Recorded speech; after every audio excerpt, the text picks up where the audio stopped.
کہ نبی صلی اللہ علیہ وسلم نے ایسا مال جو لالچ کے بعد آئے نا اس سے منع کیا ہے۔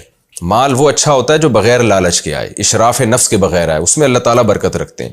اس کی میں ایک مثال دیتا ہوں۔ ایک بزرگ تھے، وہ ایک شاگرد کو پڑھاتے تھے، تو ان بزرگ کے منہ سے یہ نکل گیا کہ میں فاقوں سے ہوں۔ ان کی نیت یہ نہیں تھی کہ تم مجھے کچھ کھلاؤ، تو میں فاقوں سے ہوں۔ تو شاگرد اٹھ کے چلا گیا، تو ان بزرگ کے دل میں لالچ آئی کہ میں نے اس کو کہہ دیا اب یہ جائے گا کھانا لے کر آئے گا، اور دل میں لالچ آ گئی۔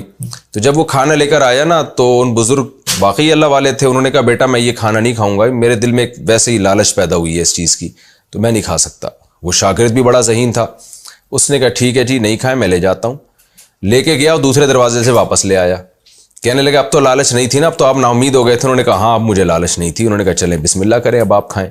تو اس واقعے سے ہمیں بڑا سبق ملتا ہے کہ لالچ کے ساتھ جو چیز آتی ہے اس میں برکت نہیں ہوتی، اور اس سے اپنے دل خراب ہو جاتا ہے۔ بغیر لالچ کے جو چیز آتی ہے